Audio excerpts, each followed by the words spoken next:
Hello everyone, I'm Aditya Bandyopadhyay and welcome to this sixth lecture in which we're going to study system of nonlinear equations and Newton's basins of attraction. Okay, so first let us try to motivate how systems of nonlinear equations can arise in your studies. So consider you're a chemical engineer and you're interested in a particular reaction. So you have a tube like this and benzene, that is C6H12, C6H6 rather, it comes in at a certain temperature. So it comes in at 1400 Fahrenheit and it undergoes various decomposition reactions. So the first reaction that it undergoes is C6H6. It decomposes to C12H10 plus H2. Then C6H6 plus C12H10, they react to give C18H14 and H2. So this is called as biphenyl and this is called as triphenyl. So benzene, it decomposes into a mixture actually of benzene, into a mixture of biphenyl, triphenyl and hydrogen. These are the different products as a result of thermal decomposition. So now let us try to write down the various reactions. So we have two equations. So let this be R1 and this be R2. So R1 is the rate at which benzene decomposes and it is equal to some constant times an Arrhenius factor. It looks something like this. So it's Arrhenius factor which depends on temperature times the partial pressure of benzene square minus partial pressure of diphenyl partial pressure of H2 divided by K1. Similarly, R2, that is the rate of decomposition of benzene through this reaction, okay, this is equal to some other constant. So let me call this K1. So this is K2 times exponential of some another Arrhenius term actually times. So this will be P hydrogen, or rather the forward reaction will be P benzene, P diphenyl minus P triphenyl times P hydrogen divided by K2. So this is how the reactions they look like. Okay. So let us say that let us consider only the mole fractions. Okay. So considering that one mole fraction of benzene enters into the system. So if x1 moles of biphenyl and okay, so suppose x1 moles react from here and x2 moles react from here. So the moles of benzene, the mole fraction of benzene that will remain will be 1 minus x1 minus x2. That of biphenyl will be A times x1 upon 2. So let us balance this reaction. So there will be 2 over here. Okay. So 1 mole of benzene would decompose into half a mole of biphenyl. So that is why this x1 upon 2 occurs. And eventually x2 moles of uh, benzene would react with biphenyl. So x1 minus x2. This will be, instead of A, it will be 1. So these are the mole fractions of benzene that remain. These are the mole fractions of biphenyl. So triphenyl, you get x2 moles. Okay. So triphenyl will be x2 and hydrogen will be, so over here it will be x1 upon 2. So hydrogen, it will be x1 upon 2 plus x2. So then at equilibrium, what will happen is the reaction rates will become 0. So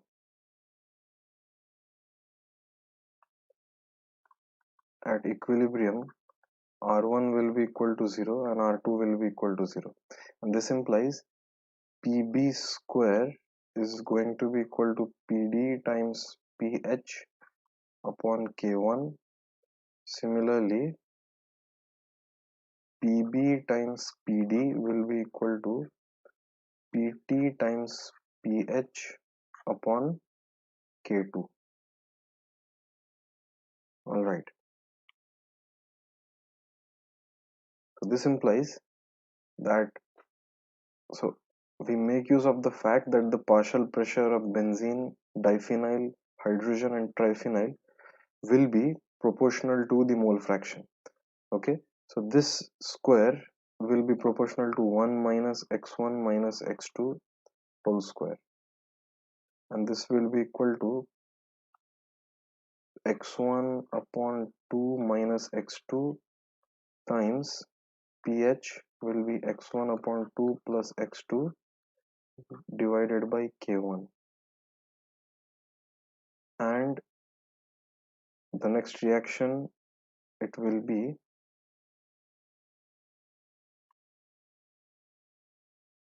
Pb, so that is partial pressure of benzene, times Pd, so that will be equal to x1 upon 2 minus x2, and this will be equal to x2 multiplied by the partial pressure of hydrogen, and all this divided by k2.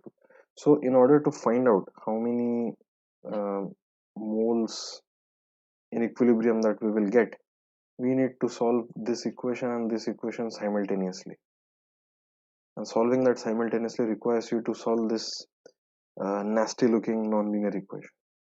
So that's how these equations are quite relevant to any studies which involve a bunch of chemical reactions, a sequence of chemical reactions. Okay, so in fact, let us proceed. uh, so let me execute this first cell. This first cell is something which is going to be common, and so we're not going to sweat it a lot. So it's import numpy and import matplotlib and update the RC params of matplotlib and the inline rendering to be SVG, so that the plots in Jupyter Lab, they look much better. So let me execute this. So let us try to solve the equation, the system of equation. So let me write it down.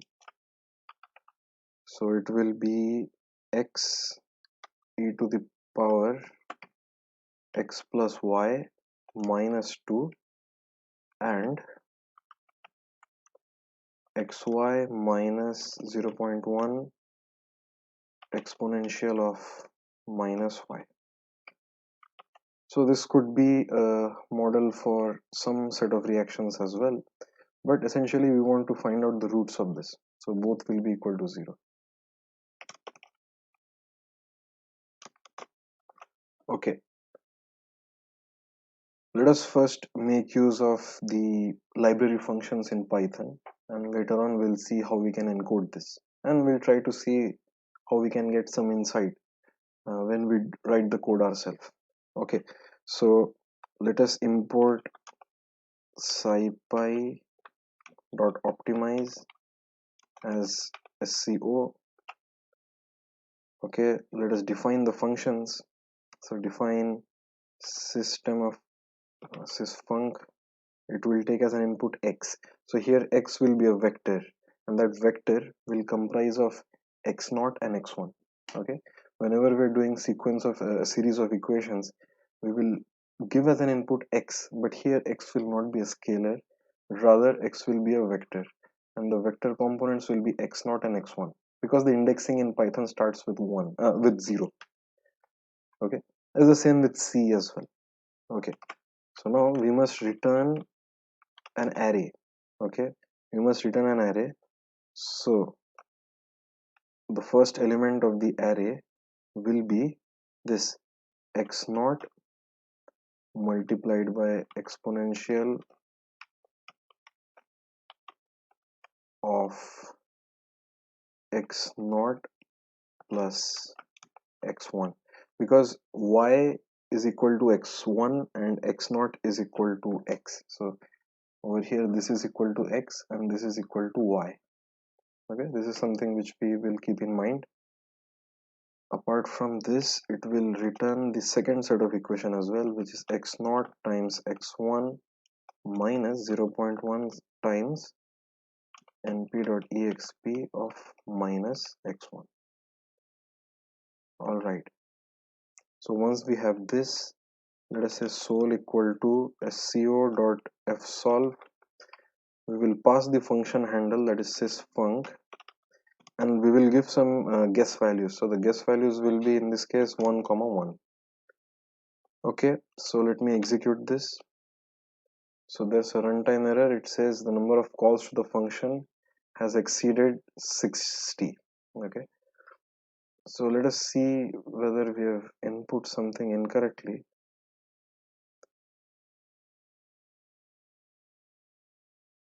We have forgotten to put -2 over here. Okay, so there was an offset, and once I added the correct equation, I had forgotten to write this -2. Anyway, so it executes. Let us see what let us print out what sol is. So print sol. Let us print out. So sol is equal to 0.8021 whatever it is and 0.111. So we can verify whether this is the solution by substituting this array into system of equations. Okay, so let us find out. So x sol comma y sol is equal to sys or return value of x naught, return value of equation 1, return value of equation 2 equal to sysfunc of sol. Let us print what the return values are. re1 comma re2. So it's 10 to the power minus 15. So obviously whatever we have over here is a solution of the system of nonlinear equations. Okay, so this is how you can sort of pass on the function handle to the fsolve solver, which is inside the submodule optimize of SciPy. It's a very easy thing to do. But now let us try to encode this particular program ourselves. So we will do it using a fixed point iteration, and let us first devise how we can form this particular fixed point iteration. So over here we have x e to the power x plus y equal to 2, and the other is equal to xy is equal to 0.1 exponential of minus y. So the first equation that we can form is x is equal to 2 upon e to the power x plus y, and the second equation will be y is equal to 0.1 upon x exponential of minus y. So this seems like a fair approximation. So let us define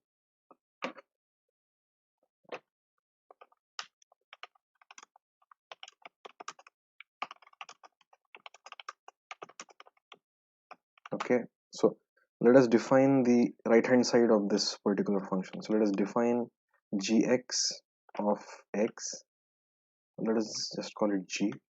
Okay, so it will return two values. So the first will be 2 times np.exp x, so minus of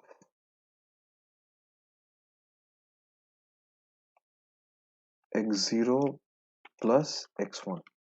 Okay, so this is the first value that we will return. Second value will be 0.1 divided by x naught times np dot exponential of minus x1. So these will be the two return values.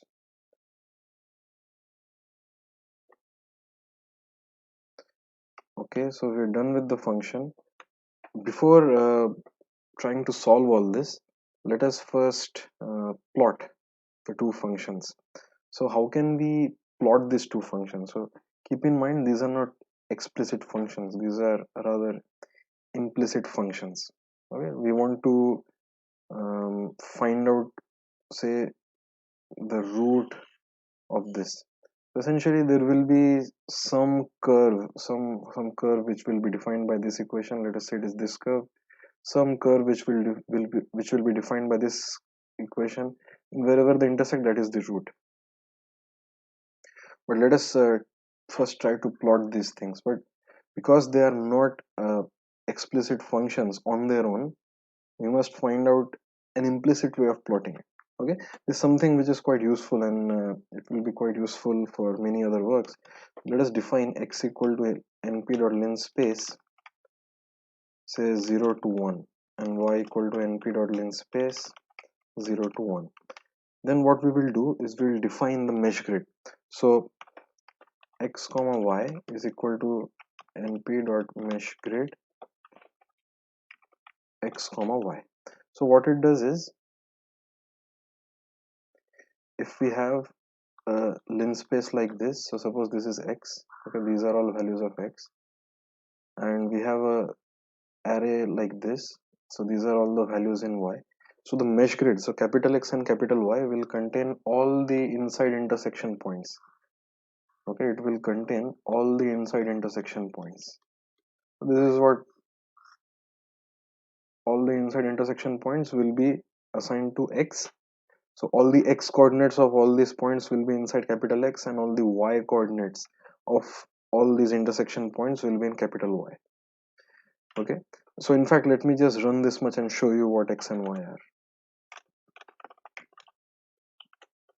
So look, across, as we move along columns, the x increases, but as we move along rows, the x does not change. So it means that when you move along rows, it has the same x value. But if we print y, we will see that as we move along rows, the y value will change, but as we move along columns, the x value remains constant, the y value remains constant. So I hope this gives you an idea of what a mesh grid structure looks like. So it gives you an output x and y. Let me delete this cell. So once we're done with this, we'll try to create an implicit function of these two things, meaning we'll create a level set. This is called as creating a level set. So let me create the first level set. It will be clear what it means. So f1 is equal to x star np dot exponential of x plus y minus 2.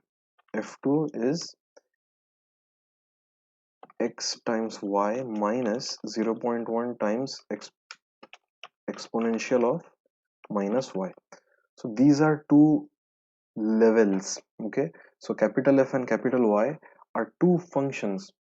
So depending on the value of f, so suppose f were to be 0, if f were to be 0, if I try to plot the isoline of f1, where all the points along this curve correspond to f1 equal to 0, so this is an isoline. Along this curve, all the values of f1 will be 0, and if all the values of f1 are 0 along this isoline, it means that it is the curve that we are looking for. So you do an implicit declaration all over the mesh and try to find the isoline of that particular level set. f1 is called as a level set function. Similarly, we'll have another level set function, say like this.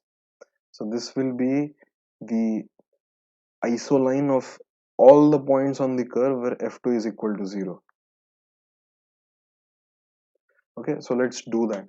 Let us do the isoline. So the way to do it is plt dot contour. So x comma y comma f1. If I simply do this contour, it will give me a family of curves for f1. it will give me a family of curves for f1, meaning I will have all the different family of curves for different values of f1. So this isoline is for some particular value of f1, this isoline is for some particular value of f1, and so on. But I am more interested in finding out the isoline for f1 when it is 0. So by specifying that I only want that isoline, I can plot only that single curve. Alright, similarly, I would like to find out the isoline of x comma y comma f2 and the 0 curve. Alright, so over here the intersection point is very close to 0.8, and that's fair enough. The first intersection point was in fact near 0.8, and the y value is 0.11. Let us see. Great, the y value also seems to be something close to 0.11. So the intersection of these two curves in the plane gives us the root. The root is the pair xy where the two curves intersect. Alright, let us now write down the fixed point iterations as we have defined over here. Excellent. So let's define the number of iterations. So n iter equal to 100. Let us say x.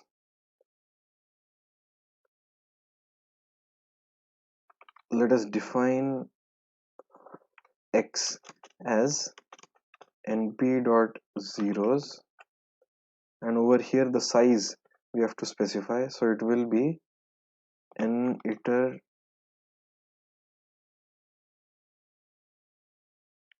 comma 2. So we'll have n iter number of rows and 2 columns. Okay, we will save each pair inside this. We will declare x 0 comma all as the initial guess point. So initial guess point is suppose 1 comma 1. So by doing this, we are setting the first row to be equal to the guess value.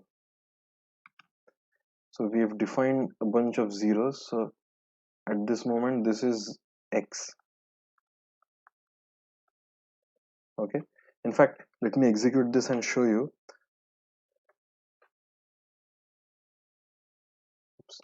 So let me execute this and show you what x is.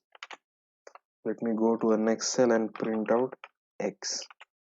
So all the rows are 0, but we've assigned the guess value to the first row, and we'll try to successively loop over all rows and try to iterate over various values, like the 1D case as well. We chose a guess value and then we iterated, we made successive corrections to those values and found out the root. Okay, so this is how it looks like. Let me remove this particular cell, we don't need it. Alright, so we've defined the guess values. We will define count equal to 1 for I in np.a range 1 to n iter. We will say x count all is equal to g of x count minus 1 all. Okay, we are selecting one entire row, passing it to the g function that we have defined earlier.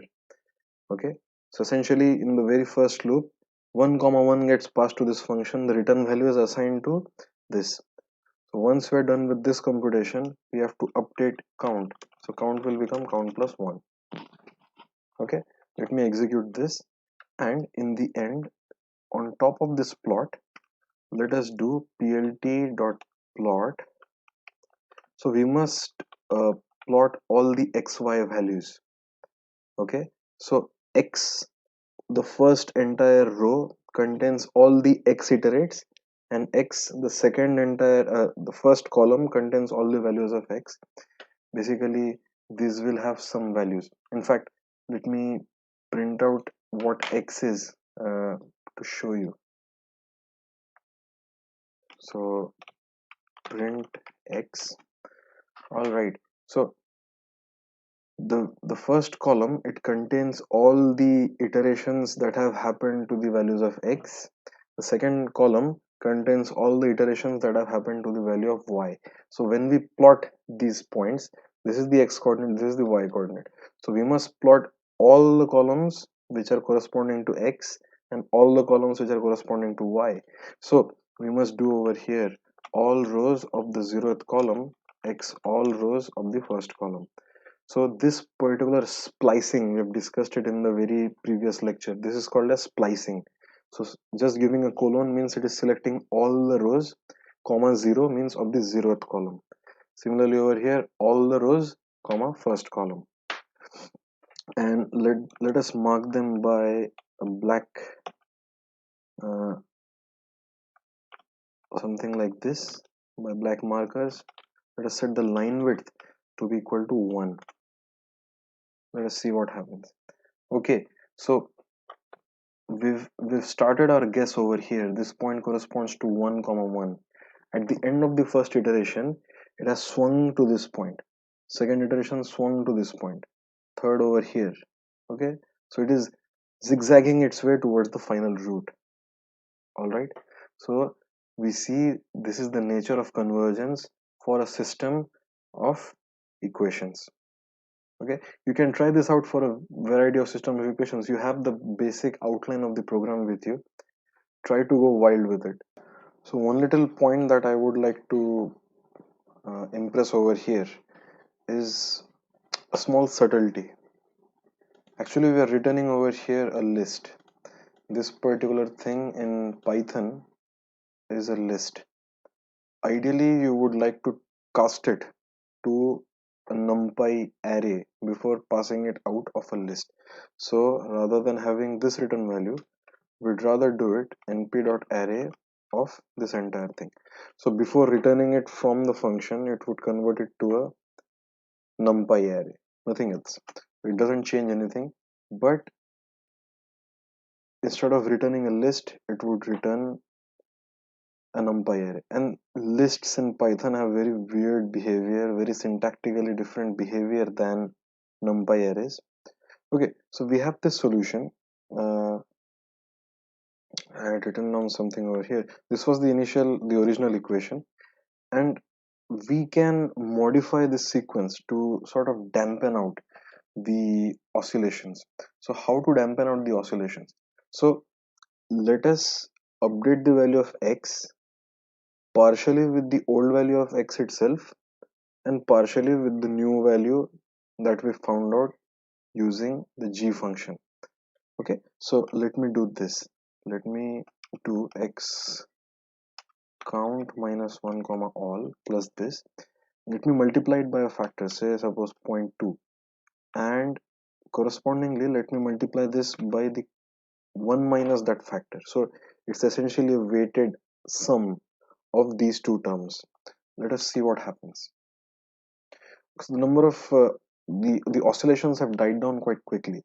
So damping the update value allows us to reduce oscillations. In fact, let me do this 0.3, 0.7. Okay, the oscillations have dampened down even further. You're converging to the root quite fast. Let me do this. Okay, so it's converging rather fast. So this is how you can take a weighted sum between the old value and the new value. All right, so have a go at this. Try to figure out why the behavior changes like this. Try to apply your mind to it. Try to find out the mathematics behind it. Okay, so let us proceed to Newton-Raphson iteration. Or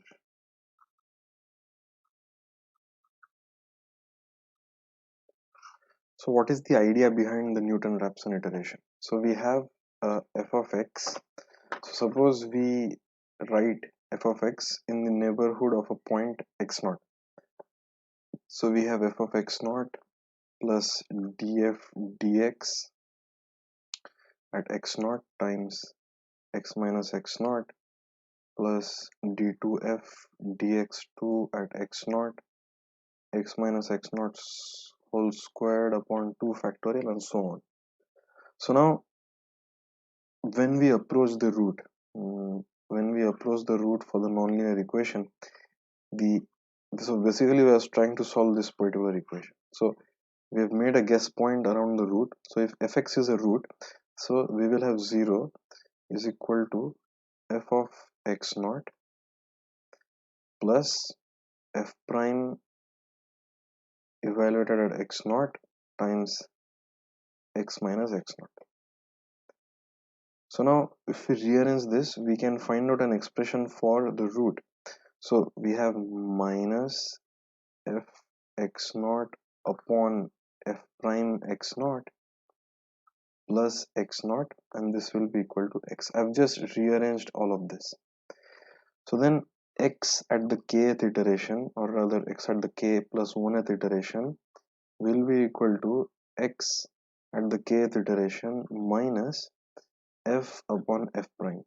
So f and f prime are both evaluated at the kth iteration. So this gives us a very easy way of sort of trying to find out a root with an initial guess. And like I've shown in the previous lecture, you also need to supply the derivative of x to the function. But in this lecture, we're gonna write it down ourselves, because later on we're gonna use certain divergent properties as well to make a entire phase plot. So it's worth our time to writing it down, and it's a really simple code. It's this is the code. It's just one update. Okay, so let us go over here. Let me write down what we're trying to do. Newton-Raphson method implementation. Okay, we've moved ahead of fixed point iterations. Okay, so let us define the function. So let us make a simple function. So let the function be 1 minus x square. So we want to find out the roots. So obviously the roots are plus minus 1. Okay, so let us go over here. Let us define f, which takes an input x, and the return value will be 1 minus x square. Let us also define df dx. It takes an input x, and let us return minus 2 times x. Fine. Let us define the x array. So x array will be np.linspace minus 2 to 2. Y array will be f of x array. Let us plot this.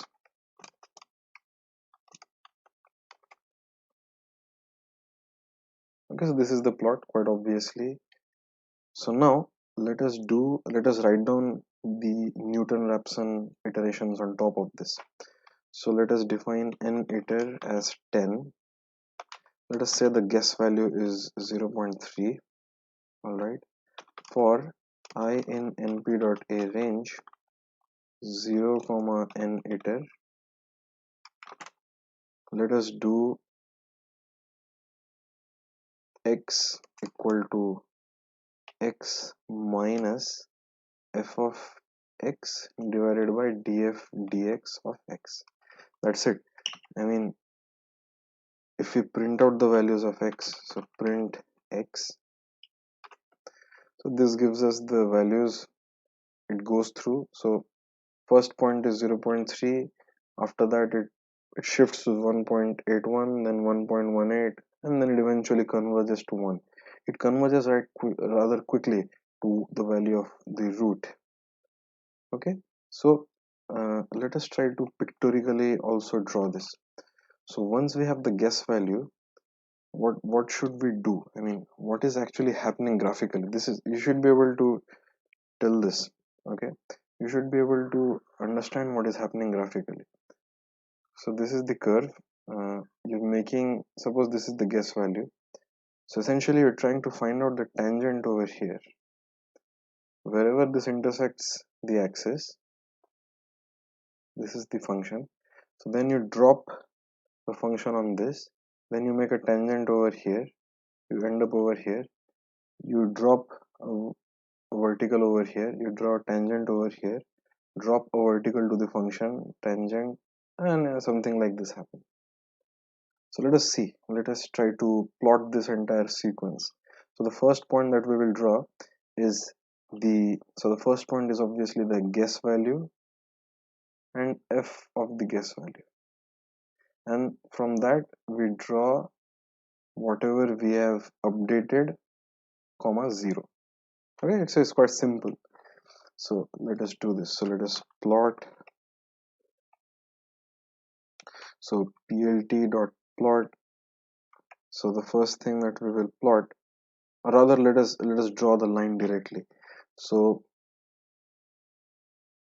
the x coordinates, let us first draw this particular line. Let us draw this line. So the coordinate will be xg comma 0 to xg comma f. So in order to plot, we will first give the x coordinate. So it will be x comma x. The y coordinates will be 0 comma f of x. All right, once the updated value is obtained, let me save it to x naught. Let me save the old value in x naught. Okay, so now we will do plt dot plot. So it is going from this old value to the new value. So this is the new value, this is the old value. Okay, so the x coordinates will be x old comma x, and the y coordinates will be f of x naught comma 0.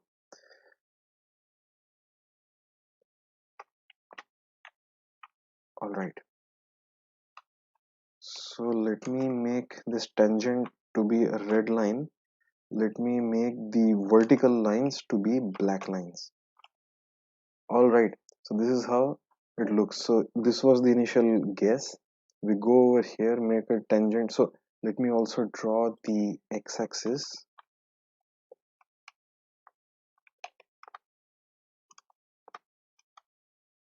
Let me also draw the, okay, so this makes things much easier. So this is the guess value, then you draw a tangent, you drop the vertical onto the curve, draw a tangent, drop the vertical onto the curve again. So eventually you converge very quickly to the plot. Let us change the guess value. Let us change the guess value to minus 0.3 for example, and it obviously converges to the other root. So it all depends on where you guess.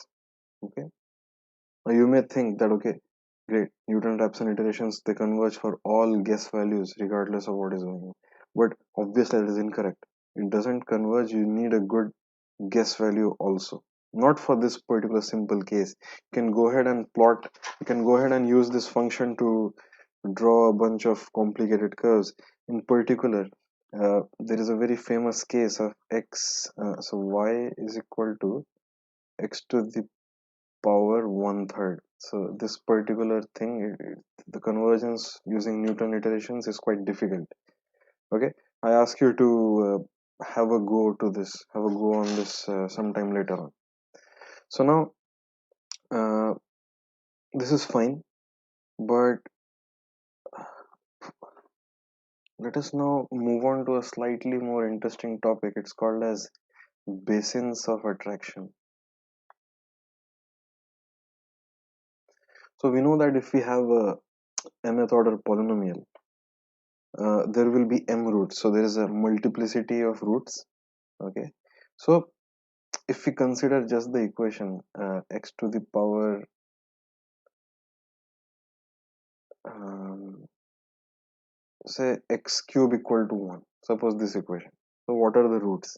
So immediately you may say x equal to 1 is a root, and that is fine. X equal to 1 is indeed a root, but in the complex plane there are two more roots. Okay, so one is e to the power I,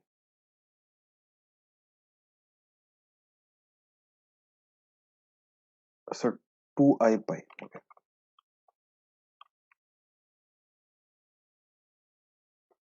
okay, this is what 1 is in the complex plane. Okay, because e to the power this is cos 2 pi plus I sine 2 pi. Okay, so right over here you see that this is 1, this is 0, so this is a representation of 1. So when you take a third root, x becomes e to the power 2 pi by 3 I. So obviously these are some this has some coordinates. I mean, in the Argand plane, that is the complex plane, there are points which correspond to this. So one root is this, one root will be this, and one root will be this. So there will be three roots.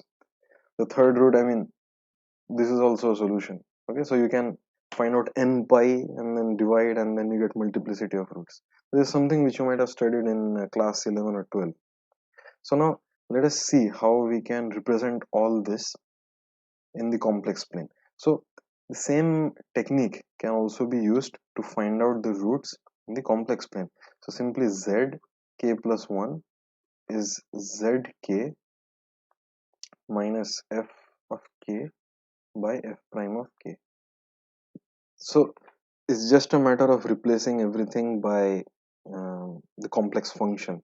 Okay, nothing else. So let us do that. Let us find out the following. Let us make a general function. Let us define f of z, and it will return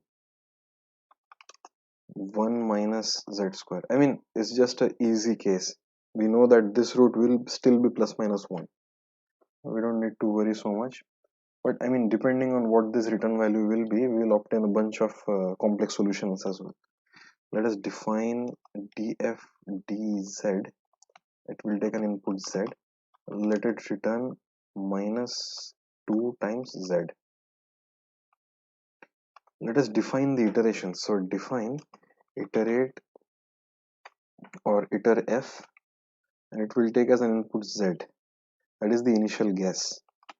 So once it enters with an initial guess, n iter max equal to say 100, count equal to 1, error equal to 1, error threshold equal to 1e minus 6.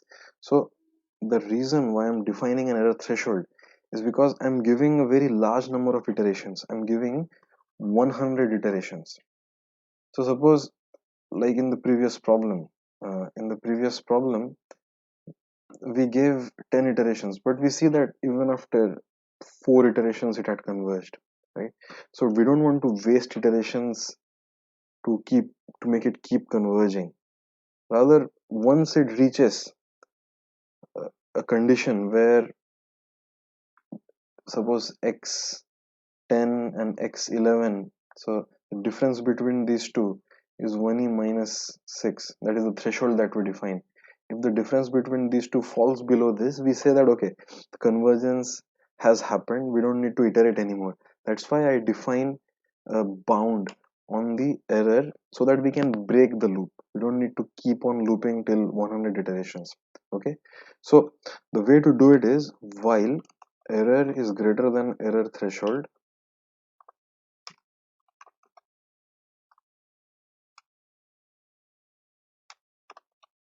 okay, what should we do? So Zn will be equal to Z minus f of Z divided by df dz of Z. The error that will be calculated will be np dot absolute. So we will find out the relative error 1 minus Zn divided by Z. Okay, so it's updating the value of Z and assigning it to Zn so that we still have the old value Z.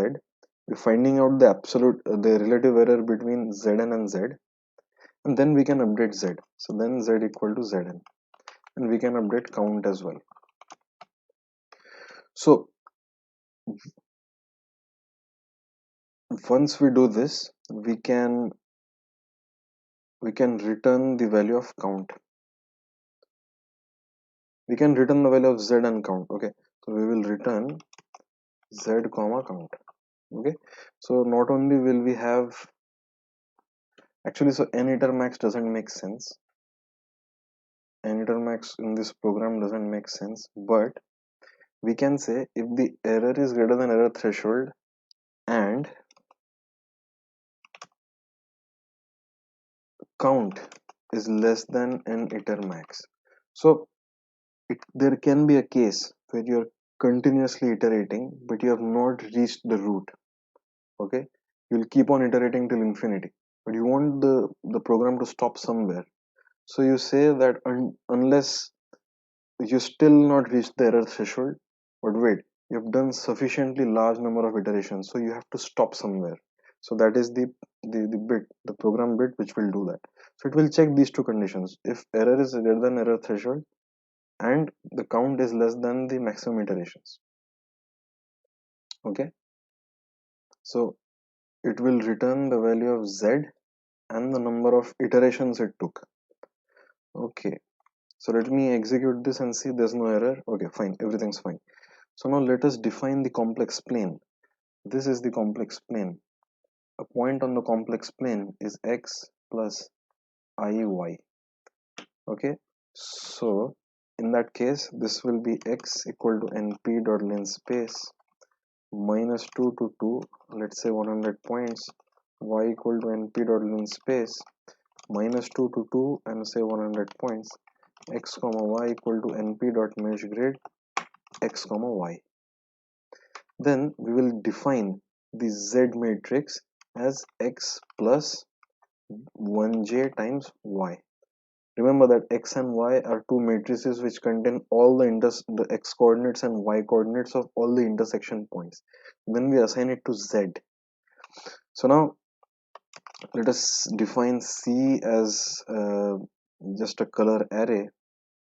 It will sort of show the number of iterations it took for each point in that entire grid. Okay, so np dot zeros, np dot shape of x. So it is going to create a C array. So corresponding to this entire grid, we will have a bunch of x values for all of this, a bunch of y values of all of this, and for all the points on the grid, we will define a zero array C, and eventually that C will contain the total number of counts or the total number of iterations it took to reach that particular threshold that we have defined. All right, so C is this: for I in np.arange 0 comma np dot shape of z, its first value, for j in np arrange 0 np dot shape z, the first value,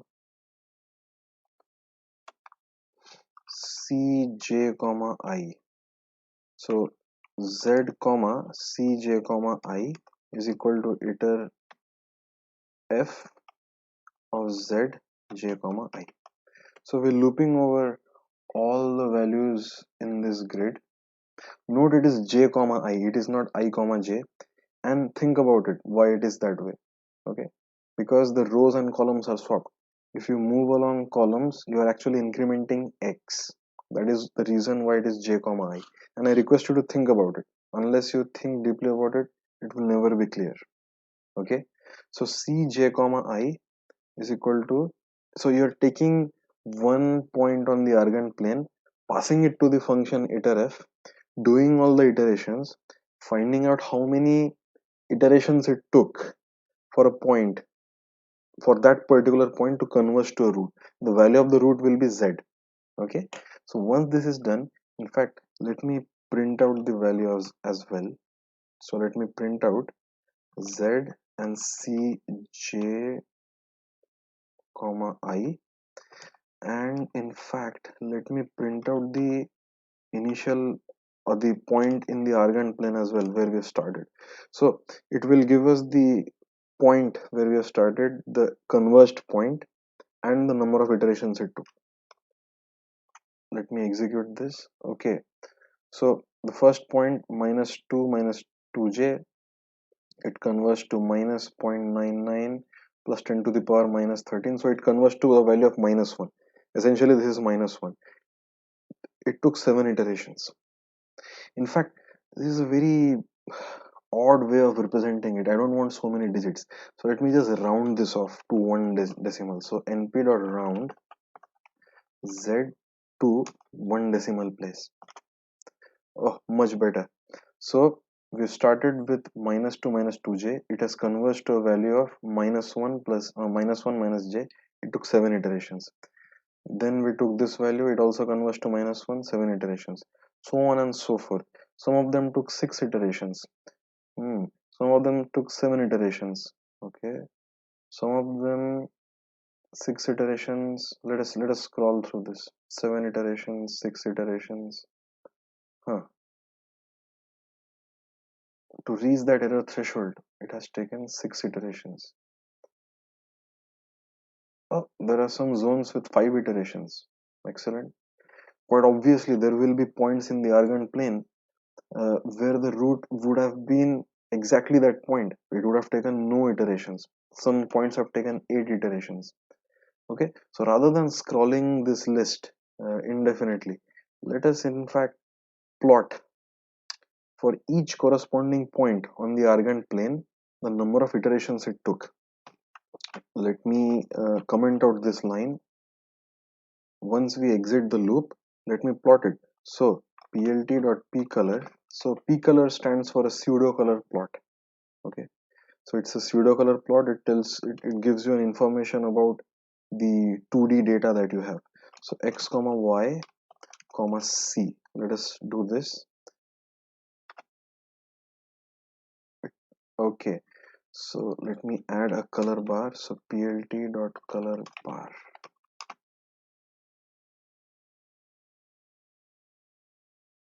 And let me set the aspect ratio to 1. So ax equal to plt.gca, and then we will do ax.set aspect 1. Okay, all right. So in this region there are points which took only 4 iterations, but over here they took 13 iterations. In fact, if we resolve this further, let me resolve this further, it will take a bit more time to run. It shouldn't take too much time. I'm running a fairly decently powered computer. Okay, so these are the zones where it takes a lot of iterations. These are the zones where it takes moderate number of iterations. These are the zones where it takes minimum number of iterations.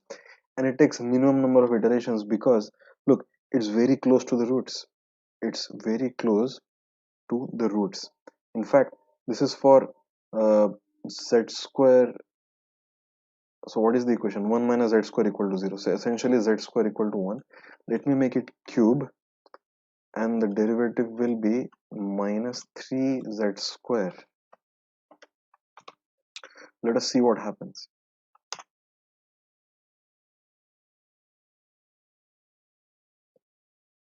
Okay, so it takes a bit more time, no problem. Suddenly the whole situation looks a bit odd. Okay, suddenly it's not so trivial anymore. There seems to be a very weird looking braided pattern appearing out of nowhere. And if you pay close attention, there are still this zone and this zone. These are the roots of z cube equal to 1. We know that. I've just shown you that this point, and this point, they are the roots of z cube equal to 1. Yeah, that's fine. It takes a very few number of iterations to converge in these zones. But now there's a band of zones where convergence, it takes a lot more iterations. Okay, in fact, let us zoom on this part. Let us zoom on this particular tile, 0 to 1 and 0 to 1.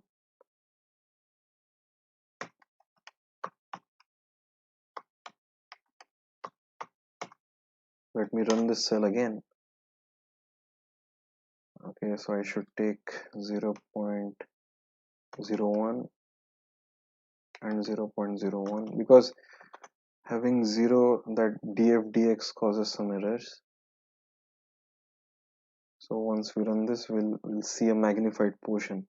Okay, so I don't know if you can see this in the recorded resolution. There's plenty of things that are going on.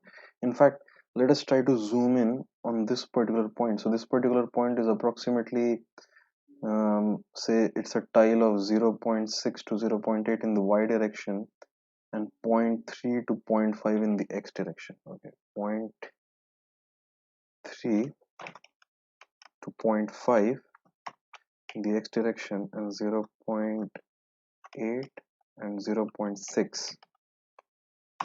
Let me run this.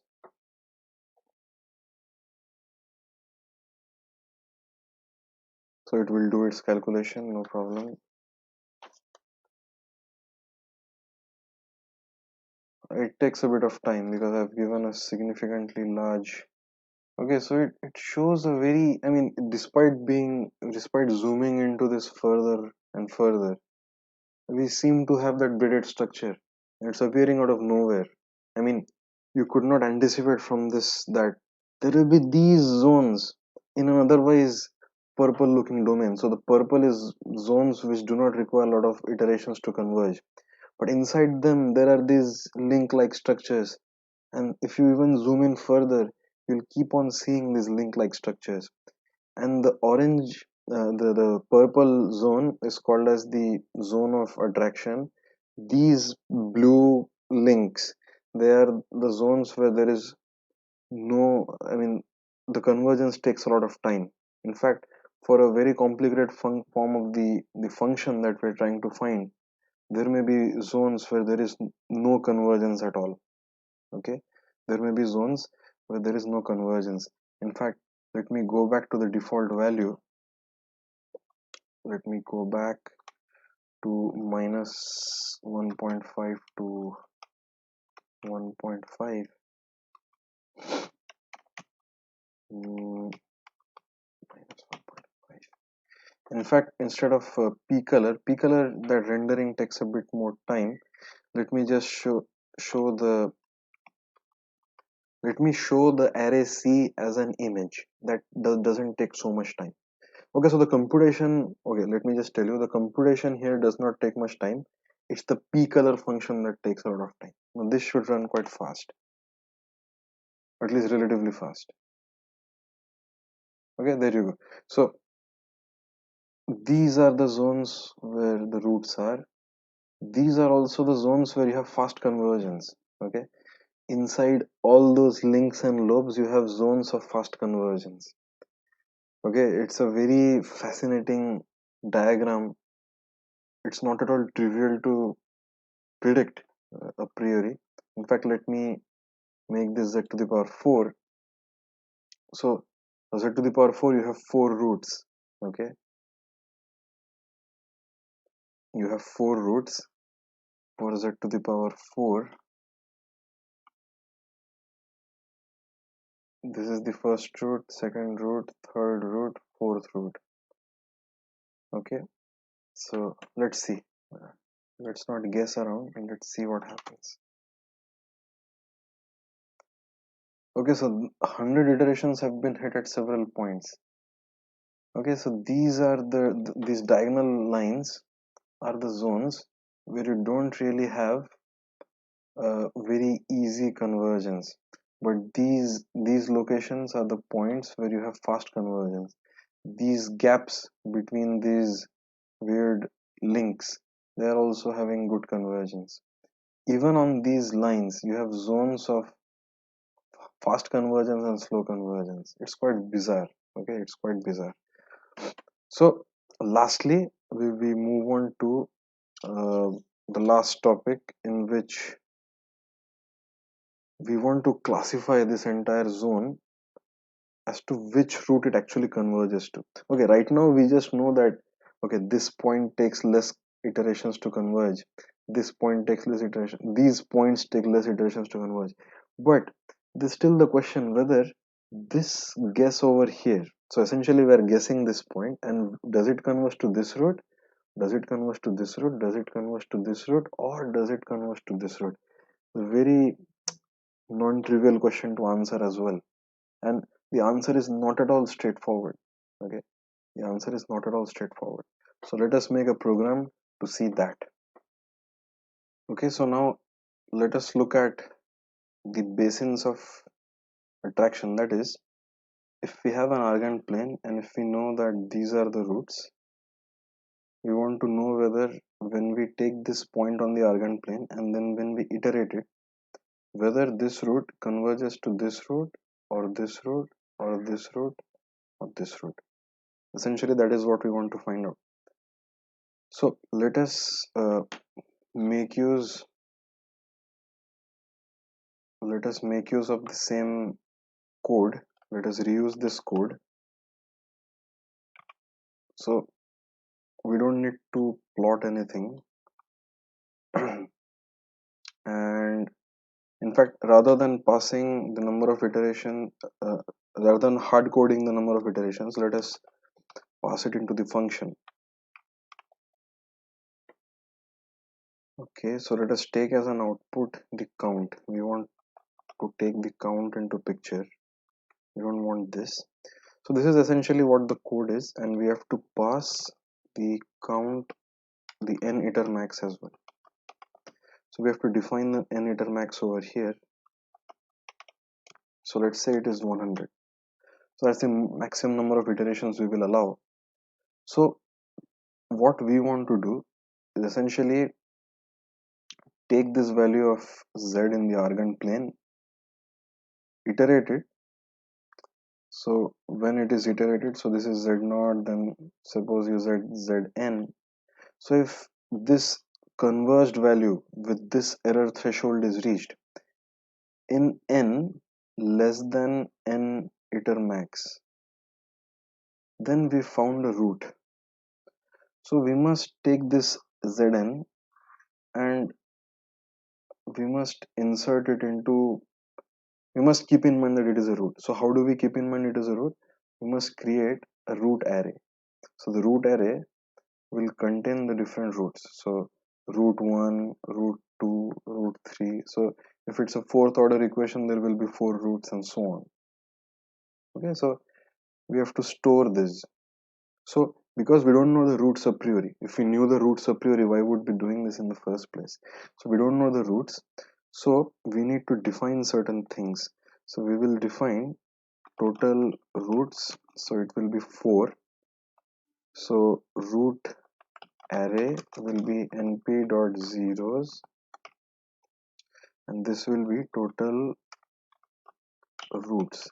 And remember, the roots will be complex, so we have to change the data type to complex. This is how you do it. In fact, the total roots, if even if we don't know if it's a complicated function, we can define the total roots to be much more than 4. It can be some large number. The fact that we are initializing everything to 0, so it makes things much simple. You can take the total roots to be much larger.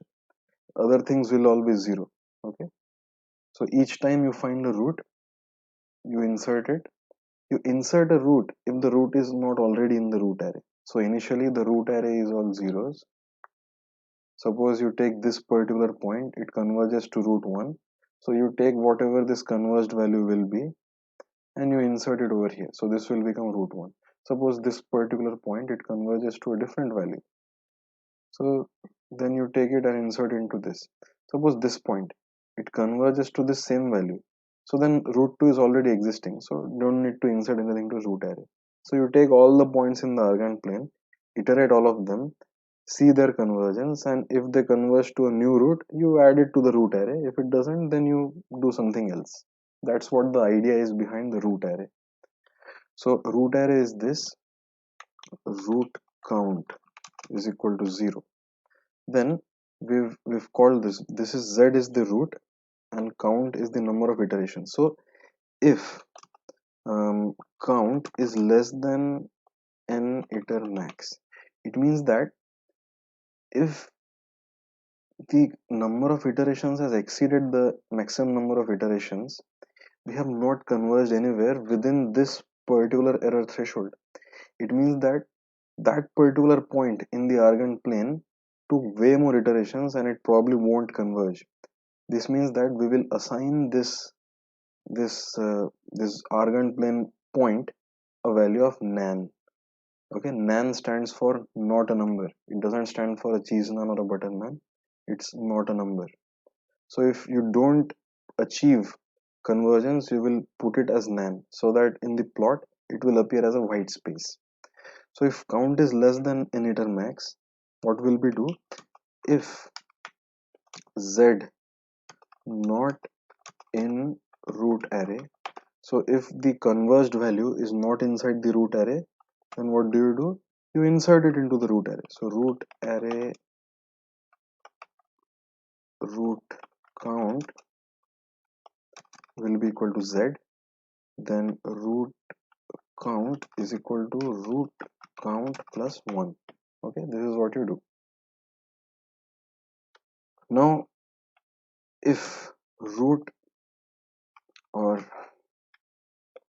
if z is actually in the root array, okay, so if z in root array, then what do? So for this particular point, we converge to this root, and this, the converged value for this, so the converged value, if it is r2, then we will assign this point this particular index. So the index will be 0 1 2 3. So if it converges to second root, we will assign it a value of 2, assign it a value of 1. If this value converges to the third root, we will assign it a value of 3. If this point converges to the first root, we will assign it a value of 0. So basically we are taking the entire Argand plane. For each point on the Argand plane, we are assigning it a value 0 1 2 3, depending on to which root it converges, right? And if it doesn't converge, we set it to a value of nan. When we plot this, depending on the color of the zone, we should be able to predict, or not predict, we should be able to tell that this point will converge to this value. Okay, that is what we are targeting. So if z is in the root array, then what should we do? C j comma I will receive the index. So np dot where root array equal to z. Okay, it checks where root array is equal to z, and the 0th entry of this. And let me show you what the where function does, just to recall your memory. So a equal to np dot linspace 0 to 5. Let me print a. Now, not linspace, a range. So now let me print np dot where a equal to 3, or so it says a is 3 at the third point, 0 1 2 3. In fact, let me make this 2 to 10. So a equal to 3 happens at 0 1. So this is the solution, and we don't require the data type, so we need to take the 0th element of this output. So np dot where outputs it as a tuple, because there may be matrices. So we need the 0th element of this output, this function output. That is why this 0 appears. These are just syntax. I mean, the logic should be clear. Syntax follows anytime. You can always Google the syntax, but it should be clear what the logic is. So C should take the value of the location of the root. Okay. If it is not the case, if Z is not inside the root array, then what do? If Z is not inside the root array, so else Cji has to be assigned a value of nan. There you go. So this is it. This is the entire program. Let me run this. Okay, there's a small error. Let us see what has happened. Index 4 is out of bounds. Let us see what is the issue. Okay, so here's the issue. The value of z that we obtain over here, so there will be roots which look something like this, versus there will be roots which look something like this. Well, these are essentially the same root, but the fact that the computer uses a floating point representation, we have to really reduce the number of digits in order to make these roots appear the same. So z So essentially it's what is happening. Because of this, it's interpreting this and this as two different routes. So it's creating much more routes than is desired. Okay, so this is a classic mistake that this code attracts. So z should be rounded. So np.round z, and we have to round it to the first decimal place. Okay, this should now work. Excellent, it works. Let me remove this particular cell. We don't need it. Let me now plot this. So plt.im show c and plt.color bar. Wow, this looks fantastic. So what is happening? We have four colors. uh, we have four colors over here: 3, 2, 1, and 0. In fact, let me take a screenshot of it and try to explain it in this.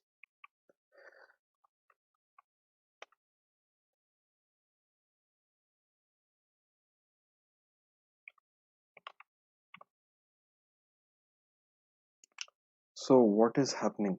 Let us see. So all the points,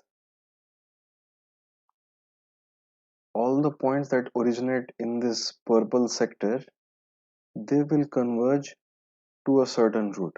All the points that originate in the yellow sector, they will converge to some different route. All the points that originate in the green sector, in the blue sector, will converge to their each different routes. So in case you want to know which route it converges to, we simply need to print out route array. So the purple ones, they converge to -1. The blue ones, they converge to 1. The green one, they converge to I, and the yellow one, they converge to -I. So now look, there are pockets, there are small pockets which have different convergence properties. If you traverse across this line, you will see that, okay, if you are at this boundary, it is very difficult for you to start off at a certain point and end up in a different, in one of the particular routes, because you would expect this entire region to be converging to a certain route, but there are small zones. In fact, let me run this program and let us zoom into a certain section. Let us try to zoom in to a certain section. So say 0.2 to 0.4, and the same over here.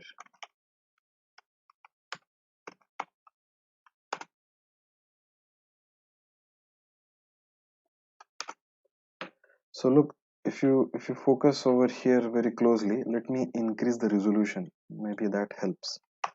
500 by 500. Okay, this may take a while, but it's worth it. So in the meantime, let us see. So there's green, then there's some pockets of multicolored stuff going on, then there's purple, then there's white. So the white corresponds to zones where there is no convergence. Okay, so the white, these two lines, you have nans, that is why they are white, they have no color. Okay, okay, much better. So there's purple over here, then again blue, then again green, yellow. So there's a multi, I mean, I don't want to call it a fractal right now, but the more you zoom in, the more these structures, they will reveal themselves. Okay, in fact, let us zoom in even more.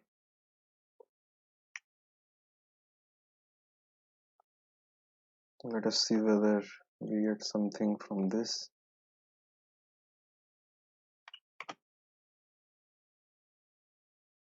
Okay, so understanding the convergence is not at all trivial, is what I want to say. And these things are called as Newton's basins of attraction. So it is not at all trivial to tell whether this point in the Argand plane will converge to that particular route. What you have is this purple value over here, it is still converging to -1.